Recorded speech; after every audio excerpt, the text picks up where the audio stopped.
1月13号，台湾那边的媒体突然爆出来，说士林地检署早在去年11月就憋了个大招，起诉了一家台湾分公司2个负责人，顺带手给这个一家的老板刘作虎发了个通缉令。那罪名是什么呢？叫违法在台从事业务。这就奇了怪了一加这个公司吧，大家都知道做手机的 OPPO 的子品牌，那主打就是个不将就在国外卖的特别火，怎么到了台湾招了个员工发了个工资就变成通缉犯了？今天咱们就来盘盘这出荒诞的科技大戏手机这个玩意儿那是高科技得要这个软件优化吧，得要系统研发吧。这刘作虎一看，台湾那边的工程师不错这技术底子好，人又细心，关键呢是跟咱们语言相通，沟通起来没障碍，比去那个硅谷招那些只会喝咖啡的大爷强多了。于是乎呢，人家就通过这个猎头正儿八经的在台湾招人。这几年下来那慢慢呢攒成了一个70多人的团队。这70多个台湾同胞那都是拿着高薪干着体面的活负责手机软件的开发测试人家那个日子过得好好的，也没有偷税漏税也没有坑蒙拐骗。结果呢，在民进党眼里这就不行了，这就成了陆资非法入侵了，那这就成了挖空台湾人才了。你评评这个逻辑这不是扯淡吗？人才流动那是市场规律水往低处流，人往高处走，哪家公司给的钱多，平台大，发展好，人才就往哪儿去，这是天经地义的事全世界的跨国公司什么硅谷、微软、苹果，哪个不是满世界招人也没有听说过谁因为在这个美国招了几个工程师就被这个美国的 FBI 给通缉了怎么到了台湾这儿，这个事儿它就成了洪水猛兽呢？说白了就是民进党那帮人脑回路呢是真清奇他们的处理器装的不是逻辑全是政治算计。咱们正常国家的逻辑是防间谍、防渗透那是防备敌对势力派人打入咱们内部，偷咱们的核心技术，对吧？这就叫扎进篱笆防野狗。这台湾倒好，民进党这操作就叫关起门来打自家狗。他们不是怕大陆人去偷台湾的技术其实说实话，现在这个手机领域也没啥好偷的。他们是怕这个台湾的人才呢流向大陆企业。他们觉得这70个工程师给这个一加写代码那就是资敌，那就是把台湾的智慧结晶贡献给了大陆。哎呦喂，这个心眼小的跟针鼻儿似的。那现在全球科技竞争这么激烈靠的是什么呢？靠的是开放靠的是合作，靠的是你中有我，我中有你。你看这个美国那虽然现在跟咱们是闹别扭，但也不敢说把所有的华裔科学家都给抓起来吧。民进党倒好他们有个那个什么两岸人民关系条例这个名字吧听着挺长，其实就是2个字枷锁。这条破例规定大陆企业呢要想在台湾投资招人就得经过极其复杂的审批。而且民进党这几年那是层层加码，基本上就是不批。你不批那企业咋办呢？企业也是要发展的呀。这一家没办法，只能通过一些变通的手段，那比如说通过这个外资公司或者是猎头公司来发工资。这在这个商业上其实是挺常见的操作，叫合规绕道。但是在民进党这儿呢，这就成了罪证了他们查这个资金流向查这个银行记录甚至跑去骚扰那70个工程师，问人家你们是不是在给大陆人干活你想想那些工程师得多寒心我就是凭手艺吃饭我就是想多挣点钱养家糊口，怎么就成了你们眼里的嫌疑犯了？最多的是那个通缉令这刘作虎呢他是人在深圳每天忙的是脚不沾地的。台湾检方发了个通缉令有啥用难不成还指望这个刘作虎自投罗网，买张机票飞到台北去自首？哎呀，长官我错了，我不该给台湾同胞发工资，我有罪。这不是典型的被迫害妄想症吗？所以这个通缉令它根本就不是为了抓人，它就是一张大字报，它就是为了恶心人为了制造一种恐怖气氛，告诉所有大陆企业你们别来来了我就咬你。同时呢，也警告所有的台湾人才，你们都老实点别想着去赚大陆的钱，小心我查你的水表。那你以为这只是针对一家公司吗？不，这是一盘大棋一盘臭的不能再臭的棋。这就是民进党当局的反中魔症综合症那只要沾上大陆这2个字这帮人就跟踩了电门一样，浑身哆嗦。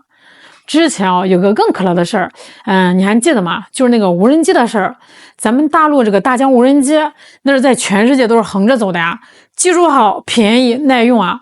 台湾的很多政府部门啊，什么农业局查虫害、环保局查排污、交通局查路况，以前呢都是用大疆啊，多好用啊！那飞上去拍个照，清清楚楚的。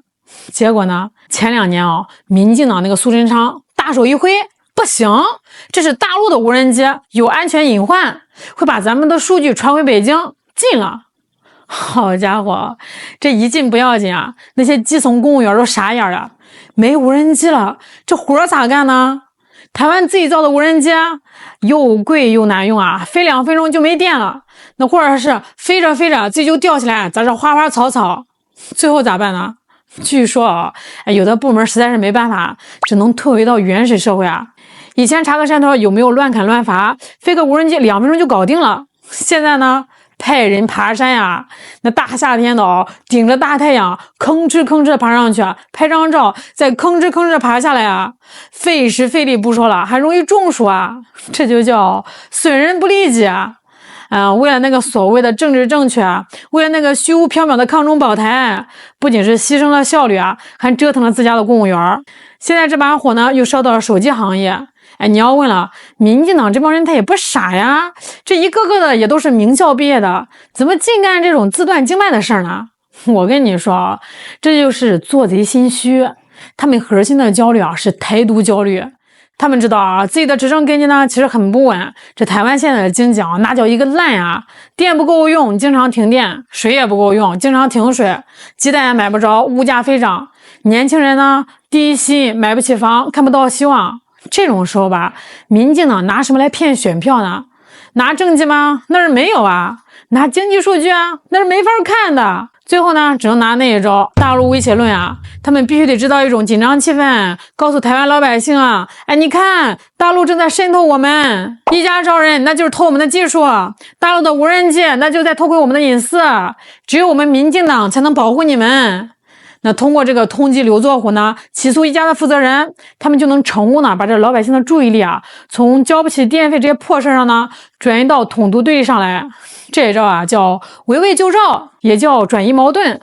但是吧，这招用多了，它也会失灵老百姓又不是傻子那70个工程师还有他们的家人朋友，心里面能没数吗？我在一家干得好好的年薪100万新台币，老板对我也好，也没有让我干什么间谍活动怎么就成了罪人了？要这个民进党把一家赶走了，我失业了，房贷谁给我还？蔡英文给我还吗？赖清德给我还吗？所以说民进党这波操作看似呢是在打压大陆的企业，实则是在砸台湾年轻人的饭碗，是在把这个台湾人往这个死胡同里逼。民进党这算是杀鸡儆猴吗？我看他们是想把这个凤凰给赶走。现在是什么年代呢？ AI 时代科技大爆炸时代全球都在抢人才。刘作虎为什么要在台湾招人呢？因为这个台湾它确实有一批不错的工程师，这是台湾的宝贵财富呀。那本来呢，这是一件双赢的事儿，一家得到了人才，产品更好了，台湾工程师呢得到了高薪，技术得到了锻炼，视野更加开阔了。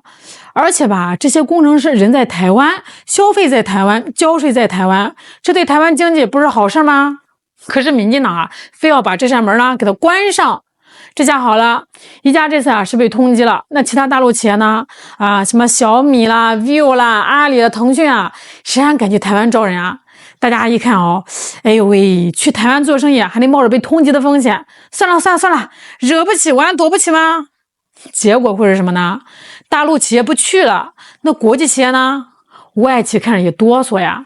这个台湾的营商环境也太恶劣了吧，这动不动就是这个司法手段干预正常的商业行为，动不动就扣个政治帽子，最后受苦的是谁呢？还是台湾自己，产业空心化，人才没地儿去，要么就忍受低薪，要么就只能背井离乡，跑到大陆跑到美国，跑到新加坡去工作。这不就是民进党最怕的人才外流吗？结果呢，他们用防止人才外流的手段，成功的加速了人才外流，这就叫搬起石头砸自己的脚。咱们再说回这个刘作虎你觉得他会怕这个通缉令吗？我估计他在这个深圳看这个新闻的时候，可能正喝着茶呢，差点没笑喷出来。这哪是通缉令啊？这简直就是民进党给他颁发了一枚勋章。这说明什么呢？说明一加做得好啊，说明一加有影响力啊，说明大陆的企业已经强大到让民进党感到恐惧了。一加的手机呢，在全世界卖的那么好，缺你台湾这么一个小市场吗？不缺。但是台湾缺不缺一加这样的企业带来的就业机会？缺，太缺了。民进党这帮人那就是典型的井底之蛙啊！他们以为自己是世界的中心，以为只要发个通缉令，世界就得停转。别看你们现在闹得欢拿这个司法工具当令箭，欺负老实做生意的企业，欺负老实干活的工程师，这笔账老百姓心里都记着呢。至于那个通缉令大家伙就当个笑话看吧。也许过个几年等到两岸真正春暖花开的时候，这张通缉令还能进博物馆呢，当个笑料给大家讲讲。好啦，今天就聊到这儿啦，我是小懒，我们下期再见。